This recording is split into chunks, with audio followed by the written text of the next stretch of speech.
Bismillahirrahmanirrahim. Assalamu alaikum dear students. Welcome to the online NMDCAT session of Stars Academy head office Johor Town. Today we are going to discuss about the photon as a unit of radiation energy along with Bohr's quantum theory, जिसमें हम hydrogen atom को explain करेंगे on the basis of quantum theory. तो start करते हैं सबसे पहले photon as a unit of radiation energy. इसके बारे में हम इस तरह कह सकते हैं कि एक साइंटिस्ट है प्लैंक, और प्लैंक ने हमें एक थ्योरी दी है, उसे प्लैंक्स क्वांटम थ्योरी कहते हैं। प्लैंक्स क्वांटम थ्योरी काफ़ी हेल्पफुल है, मॉडर्न दौर की एक बड़ी ही इफेक्टिव थ्योरी है जो हमें ये बताती है कि एनर्जी या लाइट, एनर्जी इन जनरल और लाइट इन स्पेसिफिक किस तरह ट्रैवल करती है। इसके मेन पोस्टुलेट्स अगर हम लिखें तो इस तरह कहा जा सकता है कि एनर्जी travels discontinuously।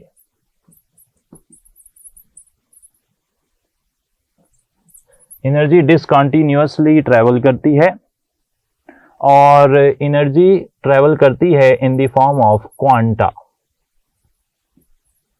या फिर in the form of photon. अच्छा, एनर्जी जो है ना मुख्तलिफ टाइप्स की हो सकती है, और अगर किसी भी एनर्जी की बात की जा रही है, अगर वो ट्रैवल कर रही है डिसकंटिन्यूअसली, तो फिर उसका जो पैकेट होगा उसे आप कहेंगे क्वांटा। सिंगुलर क्वांटम होगा और जमा क्वांटा हो जाएगी। अगर कोई भी एनर्जी है वो जब ट्रैवल कर रही है तो प्लैंक का ये कहना है कि एनर्जी कभी भी कंटिन्यूअसली ट्रैवल नहीं करती, वो हमेशा डिसकंटिन्यूअसली ट्रैवल करती है in the form of tiny packets of energy. तो इन्हें वो कहता है कि ये जो हैं these are the packets of energy. सही है जनाब। तो ये पैकेट्स ऑफ एनर्जी हैं और इन पैकेट्स ऑफ एनर्जी को आप नाम दे देते हैं अलग अलग, या तो आप इन्हें नाम दे देते हैं क्वांटम का, या फिर आप इन्हें फोटोन का नाम दे सकते हैं। कब क्वांटम कहना है, कब फोटोन कहना है? फॉर लाइट अगर बात की जाए, फॉर लाइट अगर बात की जाए तो फिर जो पैकेट ऑफ एनर्जी है उसे आप फोटोन कह देंगे, और अगर किसी भी टाइप की एनर्जी है तो उसके लिए जो मिनिमम अमाउंट ऑफ एनर्जी जो एक पैकेट में ट्रैवल कर रही है उसे आप क्वांटम या फिर उसकी जमा क्वांटा कह देते हैं। तो फोटोन होता है लाइट का पैकेट, और क्वांटम जो है एनी फॉर्म ऑफ एनर्जी का जो पैकेट है डिसकंटिन्यूअस फॉर्म में जो ट्रैवल कर रही है उसे आप कह देते हैं प्लैंक्स क्वांटम थ्योरी के मुताबिक क्वांटम। अच्छा, उसने कुछ एम्पिरिकल रिलेशंस भी हमें दिए हैं फोटोन के बारे में, एनर्जी को रिलेट किया है फ्रीक्वेंसी से, वेवलेंथ से, वेव नंबर से। उसके बारे में अगर बात की जाए तो ये नतीजे हमें मिलते हैं। जो एनर्जी है ना, देखा गया है कि वो डायरेक्टली प्रोपोर्शनल होती है फ्रीक्वेंसी के। यहाँ पर न्यू जो है ना वो फ्रीक्वेंसी को शो कर रहा है, यानी कि जितनी किसी फॉर्म ऑफ एनर्जी की फ्रीक्वेंसी ज़्यादा होगी उतनी ही उसकी एनर्जी भी ज़्यादा होगी। इस फॉर्म को अगर मैं सॉल्व कर लेता हूं तो यहाँ पर एक कांस्टेंट आ जाएगा और उस कांस्टेंट को प्लैंक्स कांस्टेंट कहा जाता है। एच न्यू यहाँ पर बात सही हो जाएगी। फ्रीक्वेंसी डेफिनेटली आपको पता होगा कि फ्रीक्वेंसी जो है वो क्या होती है, number of waves passing through a point पर सेकेंड, और फ्रीक्वेंसी के यूनिट इसी हिसाब से पर सेकेंड या फिर हर्ट्ज जो हैं वो होते हैं। एच यहाँ पर क्या है, एच को आप कहते हैं कि ये प्लैंक्स कांस्टेंट है, और प्लैंक्स कांस्टेंट की वैल्यू 6.63 इंटू 10⁻34 जूल सेकेंड है, और ये कांस्टेंट रहती है, ये चेंज नहीं होती है। अगर हम इस रिलेशन को दोबारा से मेंशन करें तो इसको लिखने का एक और तरीका ये हो सकता है कि E is equal to H C over lambda.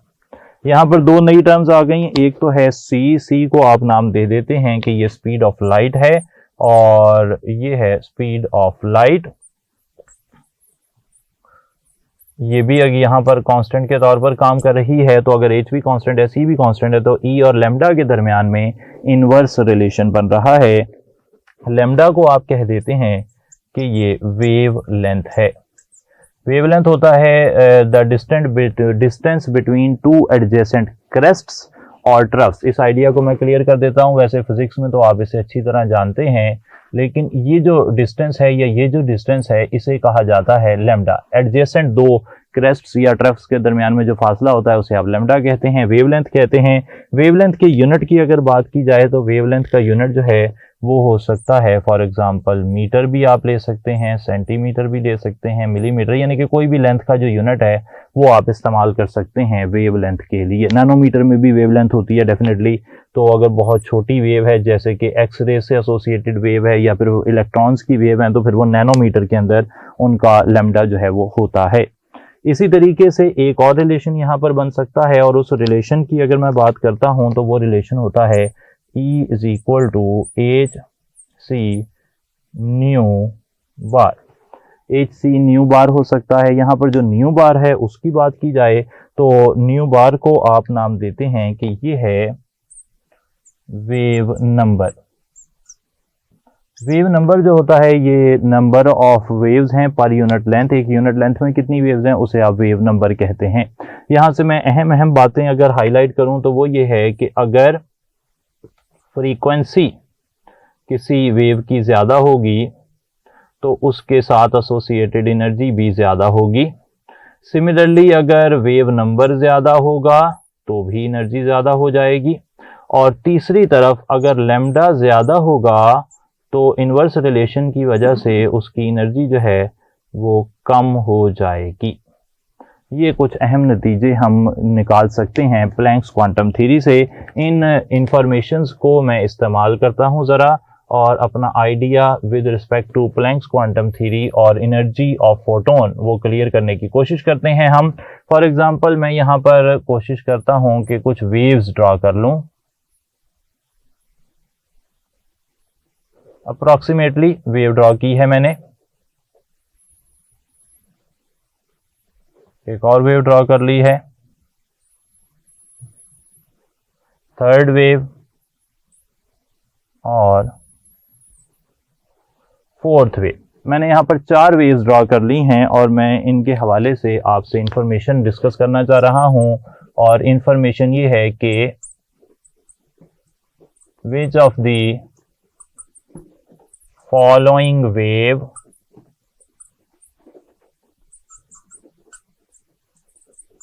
has the highest energy।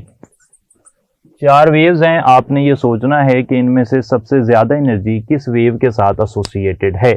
हम यहाँ पर जो फाइनल कर चुके हैं कि अगर किसी वेव की फ्रीक्वेंसी ज्यादा होगी तो उसकी एनर्जी ज्यादा होगी और अगर उसका लैम्डा वेवलेंथ ज्यादा होगी तो एनर्जी कम होगी। आप देख सकते हैं कि अगर मैं फ्रीक्वेंसी के हिसाब से बात करूं या वेवलेंथ जो कि हमें एविडेंट नजर आ रही है उसकी बात करता हूं तो वेवलेंथ के हिसाब से यहाँ पर जो वेवलेंथ है वो काफी ज्यादा है। इधर वेवलेंथ यहाँ पर अगली वेव जहां पर आकर खत्म होगी, फॉर एग्जांपल यहाँ आकर खत्म होती है तो ये वेवलेंथ और ज्यादा है। ये लैम्डा लेंथी है, ये लैम्डा लेंथी है। इसी तरीके से ये वेव जहां भी जाकर खत्म होगी फॉर एग्जांपल तो ये वेवलेंथ भी काफी ज्यादा नजर आ रही है।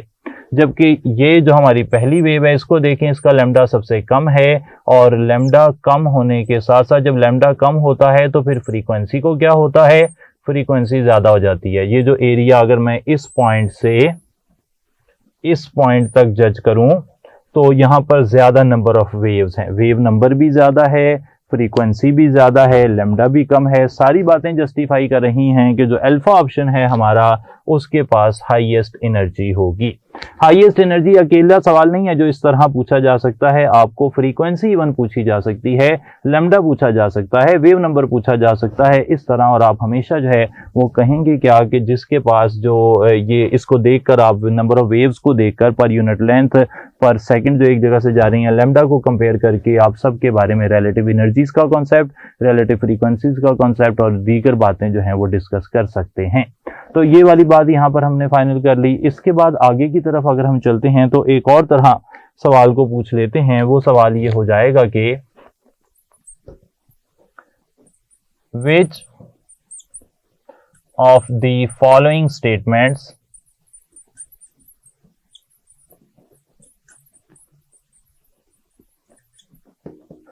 is wrong या फिर आप कह सकते हैं नॉट करेक्ट। 4 स्टेटमेंट्स लिखी जा रही हैं, आपने स्टेटमेंट्स को देखकर ही अंदाजा लगाना है कि कौन सी बात सही नहीं है। ऑप्शन अल्फा बना रहे हैं, increase in frequency increases energy of photon। Frequency ज्यादा होगी तो फिर एनर्जी भी फोटोन की ज्यादा हो जाएगी। High wave number means high energy.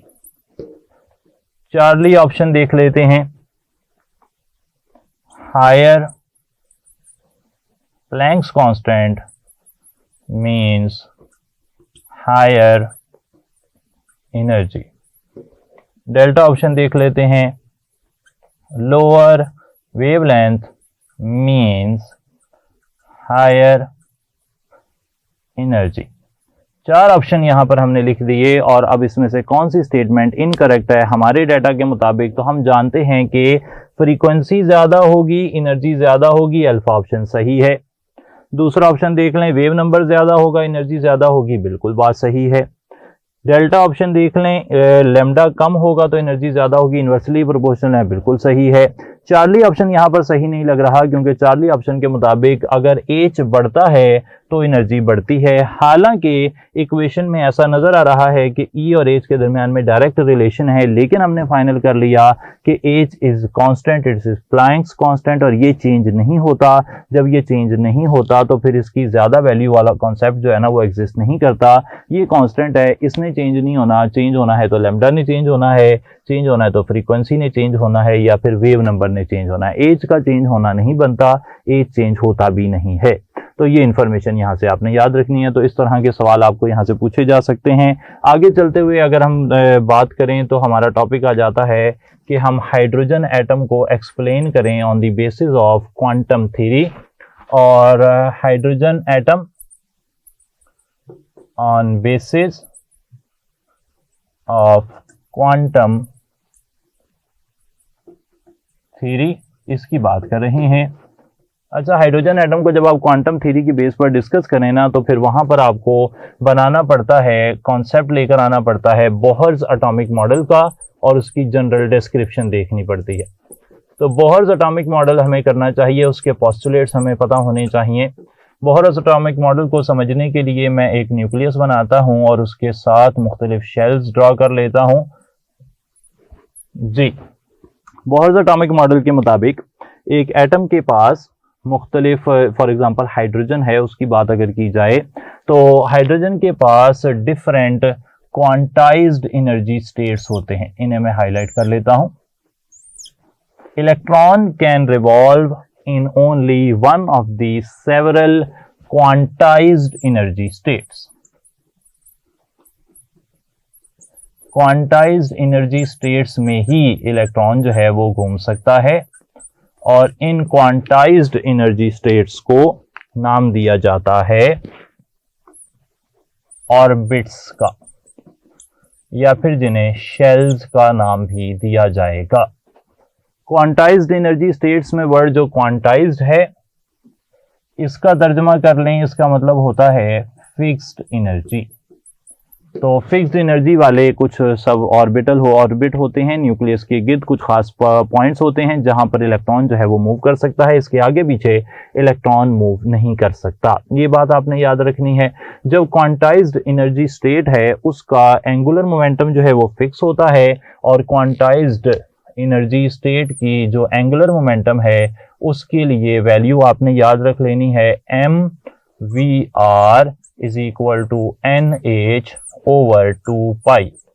यहाँ पर r जो है वो रेडियस है और n जो है वो क्वांटम नंबर है, यानी कि नंबर ऑफ शेल है। n को हाईलाइट कर लेते हैं, n है नंबर ऑफ शेल, इसकी वैल्यू हो सकती है 1 2 3 एटसेट्रा, 0 नहीं हो सकती।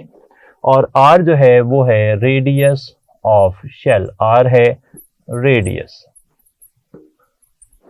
सही है जी। r को फर्दर रिलेट किया गया है रेडियस के साथ बोहर एटॉमिक मॉडल में ही और वो वैल्यू आती है r is equal to 0.529 n square, सही है जी। अगर n की वैल्यू 1 होगी तो इसको मैं बताता चलूँ कि अगर n की वैल्यू 1 रखेंगे तो रेडियस जो आता है शेल का वो आता है, पहले शेल का रेडियस 0.529 एंगस्ट्रॉम। अगर n की वैल्यू 2 रखी जाए, यहाँ पर n की पहले शेल के लिए n की वैल्यू 1 होती है, दूसरे शेल के लिए n की वैल्यू 2 होती है। दूसरे शेल के लिए जो वैल्यू आती है वो 2.11 एंगस्ट्रॉम आती है, और तीसरे शेल के लिए n = 3 के लिए अगर बात की जाए तो ये 4.75 एंगस्ट्रॉम वैल्यू आती है। ये है रेडियस का फॉर्मूला। अच्छा, जिस तरह रेडियस जो है वो फिक्स्ड होते हैं, नंबर ऑफ शेल्स डिफाइंड हैं और कुदरत ने उन्हें डिफाइन कर दिया है, क्वांटाइज्ड एनर्जी स्टेट्स बना दी हैं, तो हर एक शेल की एक पर्टिकुलर एनर्जी भी होती है।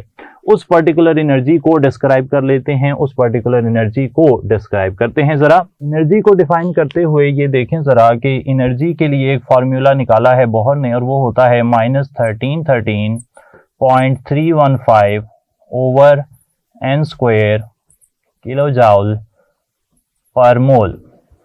इस फार्मूला में भी अगर हम जनरली वैल्यूज देखें तो पहले शेल की जो एनर्जी आती है वो हमारे पास आ जाती है, इसी ही आ जाती है 13.315 किलो जूल पर मोल, माइनस में आ जाती है। और सेकंड शेल के लिए फॉर एग्जांपल मुख्तलिफ वैल्यूज अगर मैं यहाँ निकाल सकूं तो n = 1 अगर आप रखते हैं तो ये वैल्यू सेम आ जाती है, -13.315 किलो जूल पर मोल। इस वैल्यू को आप आयोनाइजेशन पोटेंशियल भी कहते हैं ऑफ हाइड्रोजन का, ऑफ हाइड्रोजन, क्योंकि हाइड्रोजन के पहले शेल में से अगर आपने इलेक्ट्रॉन निकालना है तो आपको इतनी ही एनर्जी चाहिए होगी। अगर हम n = 2 की बात करते हैं तो ये वैल्यू आप हल कर लेंगे, ये आ जाएगी -328 के करीब किलो जूल पर मोल में। इसी तरीके से आगे चलते हुए -182 और फर्दर आप देखेंगे मुख्तलिफ वैल्यूज आ सकती हैं। तो आपको इनकी वैल्यू 1, 2, 3, 4 ये करने का थोड़ा सा प्रैक्टिस जो है वो होनी चाहिए। अब आप ये बात भी देख सकते हैं कि अगर इलेक्ट्रॉन पहले शेल में है तो उसकी एनर्जी कोई और है और दूसरे शेल में एनर्जी कोई और है, तो रूल ये है कि जितना इलेक्ट्रॉन न्यूक्लियस के करीब होता है उतनी उसकी एनर्जी कम होती है। ये बात जरा समझ लें। यहाँ पर हमें पता क्या लग रहा है कि यहाँ पे नेगेटिव साइन है और n के साथ दिखने में इन्वर्स रिलेशन लग रहा है, लेकिन नेगेटिव साइन के साथ अगर इन्वर्स रिलेशन हो तो वो डायरेक्ट रिलेशन बन जाता है। इसका मतलब है कि अगर n principal quantum number shell का नंबर बढ़ेगा तो फिर एनर्जी जो है वो बढ़ जाएगी। अब एक और कंसेप्ट मैं यहाँ पर क्लियर कर देता हूँ कि फॉर एग्जांपल ये एक न्यूक्लियस है, इसके पास पहला शेल है, दूसरा शेल है, तीसरा शेल है। एक इलेक्ट्रॉन बना लेते हैं सेकंड शेल में और एक और इलेक्ट्रॉन बना लेते हैं सेकंड शेल में। सेकंड शेल का पहला इलेक्ट्रॉन जो मैंने ड्रॉ किया वो इलेक्ट्रॉन ऊपर से नीचे की तरफ आना चाहता है, हायर एनर्जी से लोअर एनर्जी में आना चाहता है, तो it should definitely emit energy, इसे एनर्जी खारिज करनी पड़ेगी। और जब ये एनर्जी रिलीज करेगा तो energy will be released in A discontinuous manner in the form of photons. सही है जी। बोहर मॉडल के मुताबिक एटम जब भी लाइट एमिट करता है तो फोटोन की फॉर्म में करता है, तो जो चेंज इन एनर्जी हमें यहाँ पे ऑब्जर्व होगा वो according to Planck's quantum theory h nu के बराबर होगा। इसी तरीके से अगर एक इलेक्ट्रॉन लोअर ऑर्बिट से हायर ऑर्बिट में जाना चाहता है तो उसको कम एनर्जी से ज्यादा एनर्जी में जाना चाहता है, तो it should definitely absorb energy, और ये एनर्जी भी कंटिन्यूअसली ट्रैवल नहीं करेगी, डिसकंटिन्यूअस ट्रैवल करेगी, और यहाँ पर भी चेंज इन एनर्जी जो है वो h न्यू के बराबर होगा। सही है जनाब। तो एनर्जी जो है वो बाहर की तरफ जाते हुए बढ़ रही है, ये आइडिया यहाँ से क्लियर हो गया। इसी बात को आगे लेकर चलते हैं और अब हम ये देख लेते हैं कि अगर आपके पास एक हाइड्रोजन एटम है और उस आप हाइड्रोजन एटम को आप सब्जेक्ट करते हैं, आप उसे देते हैं इलेक्ट्रिक डिस्चार्ज, आप उसे हीट करते हैं, तो फिर क्या होता है। इस आइडिया को समझने के लिए मैं एक ग्राफ ड्रा कर रहा हूँ, ग्राफिकल रिप्रेजेंटेशन है। फॉर एग्जांपल यहाँ पर हम एनर्जी को ड्रॉ कर रहे हैं y एक्सिस पर, और यहाँ मैं लिख देता हूँ एक एनर्जी, और वो एनर्जी जो है n = 1। पहले शेल की एनर्जी मैंने कहा सबसे कम है, काफ़ी कम है, उसे मैंने नीचे ड्रॉ कर दिया। पहले शेल के बाद मैंने दूसरे शेल की एनर्जी ड्रॉ कर दी है और दूसरे शेल की एनर्जी थोड़ी ज़्यादा होती है। याद रहे कि जो बोहर के मुताबिक जो एनर्जीज है ना वो बाहर की तरफ जाते हुए बढ़ती हैं, ये बात तो सही है, लेकिन जो एनर्जीज का गैप है, यानी कि पहले और दूसरे शेल की एनर्जी का गैप ज़्यादा होगा, दूसरे और तीसरे शेल की एनर्जी का गैप कम होगा, तीसरे चौथे का और कम होगा। इस तरीके से एनर्जी का गैप जो है वो कम होता जाएगा। इसे ऐसे लिख सकते हैं आप कि E2 माइनस E1 जो होगा ये ज़्यादा होगा और E3 माइनस E2 जो होगा ये कम होगा। एनर्जी गैप यानी कि दो कंसेक्टिव ऑर्बिट्स की जो एनर्जी है उनका जो डिफरेंस है वो बाहर की तरफ जाते हुए कम होता है। सही जी। और यहीं पर मैं एक सेकंड आपका और लेकर एक और बात भी बता दूं कि जो रेडियस का गैप होता है वो बाहर की तरफ जाते हुए बढ़ रहा होता है, यानी कि तीसरे शेल और दूसरे शेल के साइज का फर्क जो है वो ज्यादा होता है दूसरे शेल और पहले शेल के साइज के फर्क से। सही है जनाब। Energy gap go on decreasing from lower to higher orbit and radius gap go on increasing from lower to higher orbit. ये दोनों इन्फॉर्मेशन पता होनी चाहिए। ज्यादा हमने एनर्जी की बात करनी है क्योंकि अभी हम उसको भी समझने लगे हैं। तो n इज इक्वल टू 2 पहले और दूसरे में आप देखें एनर्जी गैप मैंने काफी ज्यादा बनाया है। अब मैं सेकंड और थर्ड ड्रॉ कर रहा हूं। थर्ड आप देखें मैंने रिलेटिवली क्लोज बना दिया है।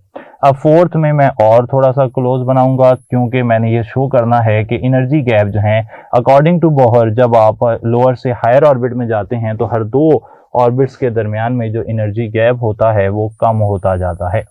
n इज इक्वल टू 5 आ गया मेरे पास। इसी तरीके से और कम कर लेते हैं तो यहाँ पे around n is equal to 6 हो जाएगा और आखिर में बिल्कुल ही साथ मैं n is equal to 7 draw कर लेता हूँ। ये मैंने 7 शेल बना दिए। थ्योरेटिकली 7 शेल जो हैं वो हमारे पास पॉसिबल हो सकते हैं। इलेक्ट्रॉन मौजूद था पहले शेल में, इलेक्ट्रॉन मौजूद था से यहाँ पर मौजूद था। आपने इस सारे सिस्टम को हीट किया, आपने इसे हीट दे दी है। दो रास्ते से आप इसे एक्साइट कर सकते हैं। दिस इलेक्ट्रॉन वाज एक्साइट किया आपने। इसे एक्साइट करने के लिए आप इस्तेमाल कर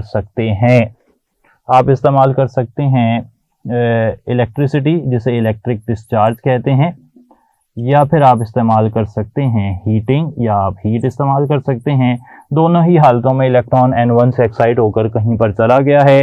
वो कहीं पर चला गया है, वो सेकंड शेल में जा सकता है, थर्ड में, फोर्थ में, फिफ्थ में, सिक्स्थ में, सेवंथ में, कहीं पर भी जा सकता है। अब वो कहीं पर भी है तो वहां से वो वापस आएगा। अगर वो किसी भी हायर ऑर्बिट से वापस आता है पहले शेल में तो डेफिनेटली उसकी एनर्जी जो है वो सबसे ज़्यादा उसमें चेंज आएगा और एनर्जी जो रिलीज होगी हायर ऑर्बिट से लोअर ऑर्बिट में आने में वो काफ़ी ज़्यादा होगी। ये देखें एनर्जी चेंज क्या हो जाएगा, मैक्सिमम हो जाएगा। अच्छा, यहाँ से जब एनर्जी निकलेगी इन the form of tiny packets of energy निकलेगी, उन्हें आप कहेंगे क्वांटा, और वो सब क्वांटा यहाँ से जो निकल रहे हैं वो सब मिलकर एक स्पेक्ट्रम बनाते हैं। मुख्तलिफ रेज निकलती हैं डिफरेंट एनर्जीज की, और उन एनर्जीज के पूरी स्पेक्ट्रम को आप कह देते हैं लाइमन सीरीज। सही जी। और ये ना यूवी रीजन में ये फॉल करता है, यूवी रीजन में। इसके बाद ये भी हो सकता है कि इलेक्ट्रॉन हायर ऑर्बिट से पहले ऑर्बिट में वापस ना आए, बल्कि वो हायर ऑर्बिट से सेकंड ऑर्बिट में वापस आ जाए। ये सेकंड ऑर्बिट में वापस आ सकते हैं, सेकंड ऑर्बिट में वापस आ सकते हैं, सेकंड ऑर्बिट में वापस आ सकते हैं, सेकंड ऑर्बिट में वापस आ सकते हैं, और सेकंड ऑर्बिट में वापस आ सकते हैं। अगर इलेक्ट्रॉन हायर ऑर्बिट से सेकंड ऑर्बिट में वापस आया है तो यहाँ से जो सीरीज बनेगी उस सीरीज को आप कहेंगे कि ये बाल्मर सीरीज है। बाल्मर सीरीज विजिबल रीजन में फॉल करती है, और लेकिन इसकी जो जिसे आप कहते हैं टर्मिनल लाइन है, आखिरी लाइन है, वो यूवी रीजन में होती है। यानी कि जो एनर्जी निकल रही है वो एनर्जी आमतौर पर इतनी होती है कि वो उसकी वेवलेंथ जो है वो विजिबल कलर होते हैं, ब्लू कलर की तकरीबन होती है, लेकिन उसकी जो आखिरी लाइन है वो यूवी रीजन में होती है। उस पर बात कर लेंगे हम इंशाल्लाह। अच्छा, अब यहाँ से मैं एक पैटर्न फिर लिख लेता हूँ। एक तो मैंने देख लिया कि हायर ऑर्बिट से पहले ऑर्बिट में वापस आएगा तो लाइमन सीरीज है, दूसरे ऑर्बिट में वापस आएगा तो बाल्मर सीरीज है। इसी तरीके से थर्ड, फोर्थ और फिफ्थ में वापस आए तो पास्कन, ब्रैकेट और फंड सीरीज बनती हैं, उनको हम लिख लेते हैं। अगर इलेक्ट्रॉन किसी भी हायर ऑर्बिट से, फॉर एग्जांपल उसके पास हायर ऑर्बिट हो सकता है 4, 5, 6, 7, उससे वो वापस आ रहा है थर्ड ऑर्बिट के अंदर, जिस तरह फर्स्ट और सेकंड में लाइमन और बाल्मर बनते हैं। तो अगर वो वापस आ रहा है 1 के अंदर, थर्ड शेल के अंदर, तो फिर ये बन जाएगी लाइमन और बाल्मर के बाद पास्कन सीरीज बन जाएगी। आप कहेंगे कि ये पास्कन सीरीज है, और डेफिनेटली आप देख सकते हैं कि यहाँ पर एनर्जी चेंज बड़ा थोड़ा सा हो सकता है। तो फिर ये जो रेडिएशंस हैं ये फॉल करेंगी इन इंफ्रारेड रीजन। इसी तरीके से अगर किसी हायर ऑर्बिट से, यानी कि 5th, 6th और 7th शेल से इलेक्ट्रॉन वापस आते हैं 4th शेल में, तो एनर्जी चेंज और थोड़ा हो जाता है। इस सीरीज को आप कहते हैं ब्रैकेट सीरीज, और ये भी IR रीजन में ही फॉल करती है। एंड इन द एंड अगर हम बात करें फंड सीरीज की, तो इलेक्ट्रॉन किसी भी हायर ऑर्बिट से वापस आ रहा होता है 5th ऑर्बिट में। बहुत ही कम एनर्जी चेंज है 5th, 6th और 7th का। तो यहाँ पर जो एनर्जी रिलीज होगी वो स्पेक्ट्रम बनाएगी फंड सीरीज, और उसको अगेन आप देख सकेंगे IR रेडिएशन में। यहाँ से एक इंफॉर्मेशन मैं और भी निकाल सकता हूँ, और वो ये है कि यूवी लाइट, क्योंकि यहाँ पर सबसे ज़्यादा एनर्जी डिफरेंस है, तो यहाँ पर यूवी लाइट निकल रही है, तो डेफिनेटली यूवी लाइट की जो एनर्जी होगी वो विजिबल से ज़्यादा होगी, और विजिबल की एनर्जी IR से ज़्यादा होगी, क्योंकि इंफ्रारेड रेडिएशन जहाँ पर कम एनर्जी निकलनी होती है वो इंफ्रारेड की फॉर्म में निकलती है, जहाँ थोड़ी ज़्यादा एनर्जी निकलनी होती है वो विजिबल की फॉर्म में निकलती है, और सबसे ज़्यादा एनर्जी जो है वो यूवी लाइट की फॉर्म में निकलती है। ये सारी इंफॉर्मेशन हमने देख ली, क्योंकि हमें टॉपिक की हेडिंग दी गई है कि आप हाइड्रोजन को डिस्कस करें on the basis of quantum theory. तो हमें सब टॉपिक्स जो हमने देखे हैं उनको थोड़ा थोड़ा देखने की ज़रूरत थी। अब यहाँ पर हमें कुछ सवाल पूछे जा सकते हैं। फॉर एग्जांपल ये सवाल जो आपके सामने लिखे हैं ये सारे ही अच्छे नौयत के सवाल हैं। फॉर एग्जांपल हमें पूछा जा सकता है कि इलेक्ट्रॉन 6th ऑर्बिट से 1st ऑर्बिट में आ रहा है, बताएं कि कौन सी सीरीज जो है स्पेक्ट्रम की बन रही है। हम लाइमन सीरीज टिक कर देंगे। फॉर एग्जांपल हमें पूछा जाता है 3rd से 2nd में आ रहा है, तो 2nd में जब भी आएगा फाइनल ऑर्बिट इंपॉर्टेंट है, जिससे आ रहा है वो इंपॉर्टेंट नहीं है। किसी भी हायर ऑर्बिट से 3rd में आ गया पास्कन सीरीज ही बनेगी, किसी से भी 4थे में आ गया ब्रैकेट, किसी से भी 5वें में आ गया फंड सीरीज ही बनेगी। इसी तरीके से इस हिस्से में हमें सवाल पूछे जा सकते हैं 1st ऑर्बिट की एनर्जी क्या है, 2nd ऑर्बिट की एनर्जी क्या है। 3rd ऑर्बिट की एनर्जी के लिए यहाँ पर वैल्यू 9 आ जाएगी, 3 का स्क्वायर हो जाएगा, 4 के लिए 4 का स्क्वायर हो जाएगा। पहले शेल का साइज पूछा जा सकता है, दूसरे शेल का साइज पूछा जा सकता है, तीसरे शेल का साइज पूछा जा सकता है, एंगुलर मोमेंटम का फॉर्मूला पूछा जा सकता है, क्वांटाइज्ड एनर्जी स्टेट का मतलब क्या होता है, फिक्स्ड एनर्जी स्टेट, ये बात पूछी जा सकती है। और एक और बात जो पूछी जा सकती है उसको मैं अब MCQ से टॉपिक की तरफ आ रहा हूं, वो बात आप देख लें। और सवाल ये है कि which of these is not explained by Bohr's theory। अच्छा, बोहर थ्योरी ये जो 4 ऑप्शंस हैं इनमें से किसको एक्सप्लेन नहीं करती? तो ऑप्शंस हमारे पास हैं H, He+, चार्ली ऑप्शन है Li+2, डेल्टा ऑप्शन है Be+। अच्छा, अब इनमें से कौन सा ऑप्शन राइट होगा इसको समझने के लिए हमें देखना पड़ेगा कि हाइड्रोजन एटम को जब हम बोहर एटॉमिक मॉडल या क्वांटम थ्योरी की बेस पर एक्सप्लेन करते हैं तो हाइड्रोजन के पास वैलेंस शेल में सिर्फ एक इलेक्ट्रॉन है। और याद रहे कि ये जो क्वांटम थ्योरी है जो हाइड्रोजन एटम को डील करती है, बोहर एटॉमिक मॉडल, ये सिर्फ और सिर्फ यूनी इलेक्ट्रॉन सिस्टम या फिर जिसे मोनो इलेक्ट्रॉन सिस्टम कहते हैं उसको ही एक्सप्लेन करती है। मल्टी इलेक्ट्रॉन सिस्टम जो हैं 2 इलेक्ट्रॉन वाले, 3 इलेक्ट्रॉन वाले, 4 इलेक्ट्रॉन वाले, उसे ये थ्योरी एक्सप्लेन नहीं करती। तो यहाँ पर हाइड्रोजन एटॉमिक नंबर 1 उसके पास फिलहाल 1 इलेक्ट्रॉन है, हीलियम एटॉमिक नंबर 2 उसके पास भी 1 इलेक्ट्रॉन है, लिथियम के पास भी 1 इलेक्ट्रॉन है, एटॉमिक नंबर बेरिलियम का है 4 तो उसके पास 1 इलेक्ट्रॉन निकला हुआ है +1, तो इस वक्त उसके पास 3 इलेक्ट्रॉन है। यानी कि बेरिलियम यहाँ पर मल्टी इलेक्ट्रॉन सिस्टम है और इस वजह से फिर बेरिलियम को बोहर्स थ्योरी या हाइड्रोजन एटम को एक्सप्लेन करने वाली थ्योरी जो क्वांटम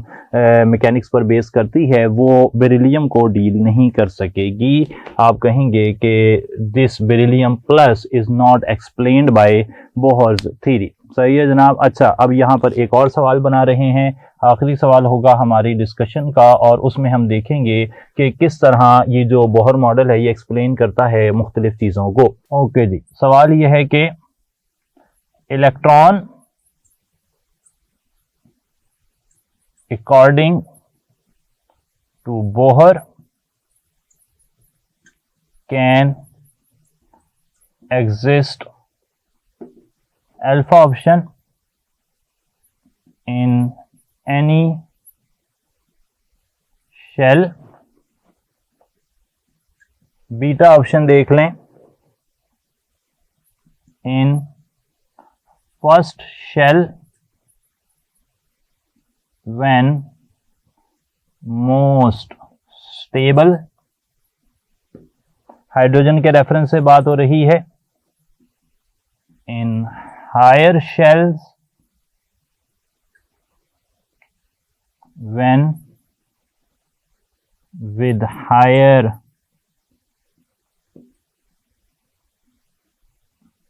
energy, डेल्टा ऑप्शन है in any shell when condition for angular momentum is observed। Okay जनाब, तो अब सवाल ये आया कि बोहर के मुताबिक इलेक्ट्रॉन जो है वो कहाँ पर एग्जिस्ट कर सकता है। बोहर के मुताबिक बीटा ऑप्शन से स्टार्ट करते हैं। अगर इलेक्ट्रॉन की एनर्जी सबसे कम होगी, सबसे ज़्यादा स्टेबल फॉर्म में होगा जैसा कि हाइड्रोजन के फॉर्म में होता है, तो फिर उसे होना चाहिए पहले शेल में। ये बात तो सही है, तो इलेक्ट्रॉन जो है वो फर्स्ट शेल में एग्जिस्ट कर सकता है। एक और सवाल देखते हैं, electron according to Bohr can not exist. Bohr ने कहा है कि इलेक्ट्रॉन्स एग्जिस्ट करते हैं क्वांटाइज्ड एनर्जी स्टेट्स में, शेल्स में with fixed energy and fixed angular momentum. अगर उनकी एनर्जी कम होगी तो वो न्यूक्लियस के करीब आ जाएंगे, पहले शेल में आ सकते हैं फॉर एग्जांपल, और अगर उनकी एनर्जी ज्यादा होगी तो वो हायर ऑर्बिट्स में जा सकते हैं, सेकंड शेल में, थर्ड शेल में, फोर्थ शेल में। तो इसी बात को हम बुनियाद बनाते हैं और देखते हैं बीटा ऑप्शन। बोहर के मुताबिक electron can exist in first shell when more stable. अगर वो ज्यादा स्टेबल होगा तो वो न्यूक्लियस के करीब आ जाएगा, वो पहले शेल में हो सकता है, it can exist. Charlie option देखें, in higher shells when with higher energy. अगर उसकी एनर्जी ज्यादा होगी तो वो पहले शेल से दूसरे, तीसरे, चौथे, पांचवें, छठे में जा सकता है, कोई परेशानी नहीं है। डेल्टा ऑप्शन देखते हैं, in any shell when condition for angular momentum is observed. अगर उसका एंगुलर मोमेंटम क्वांटाइज्ड है, अगर उसके पास रेलेवेंट एनर्जी मौजूद है, तो वो किसी भी शेल में, किसी भी ऑर्बिट में एग्जिस्ट कर सकता है, यानी कि इलेक्ट्रॉन बीटा, चार्ली और डेल्टा कंडीशंस में एग्जिस्ट कर सकता है। अलबत्ता electron can not exist between shells, क्योंकि शेल्स के अंदर एनर्जी क्वांटाइज्ड है, एंगुलर मोमेंटम क्वांटाइज्ड है, लेकिन शेल्स के बिटवीन में ये वाला जो एरिया है इसे आप कहते हैं फॉरबिडन स्टेट, और यहां पर इलेक्ट्रॉन एग्जिस्ट नहीं कर सकते। ऑप्शन हो गया अल्फा। ये सब था जी अबाउट बोहर्स एटॉमिक मॉडल और प्लैंक्स क्वांटम थ्योरी। बाकी बातें इंशाल्लाह next time. Thank you so much. अस्सलाम वालेकुम।